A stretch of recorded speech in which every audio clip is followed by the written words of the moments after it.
Саламатсыздар ма, құрметті әлеуметтік желі пайдаланушылары. Арнаулы кітапханамызға келіп түскен кезекті басылымдармен таныстыруды жалғастырамыз.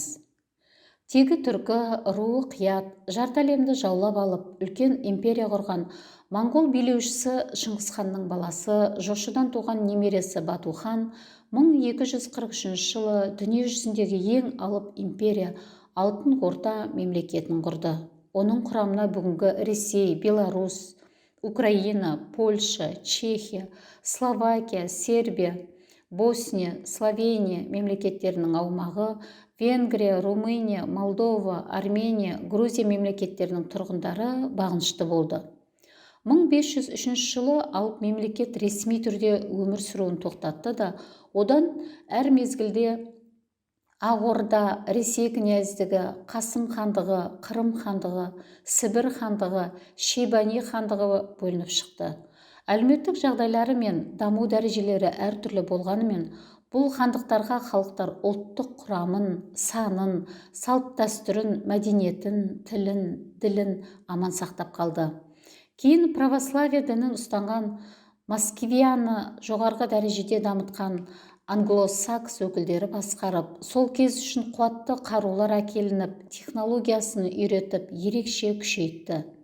Мейлінше күшейген орыс мемлекетін англосакс билеушілері кезінде Алтын Ордаға жіберген еселерін қайтару үшін өзара соғыстан әбден әлсіреп ыдырай бастаған түркі тектес халықтарға айдап сала бастады. Нәтижесінде бүкіл түркі дүниесі бір ғана орыс мемлекетінің қол астына қарап қалды. Мемлекеттігінен, азаматтығынан айырылды. Сол астына қараған халықтарды аяусыз басып жаншыған англосакс өкілдері орыс атын жамылып ойына келгендерін істеді. Қырып жойды, бір-біріне айдап салды.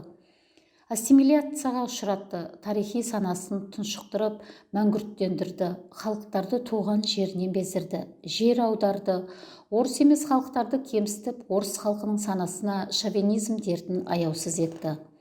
Мұндай жүгенсіз үрдіс кеңестік дәуірде барынша қуатты түрде жүргізілді.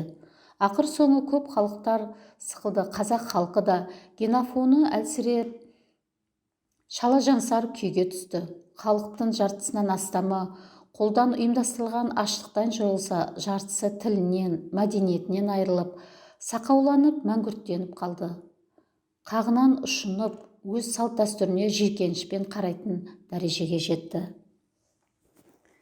Нұрбай Жүсіптің «Шовинистер лаңы» атты мақаланы Халық газетінің 8 қаңтарда шыққан 1 санынан оқи аласыздар. Барыс өте жүректан. Оған жеңіліс шат.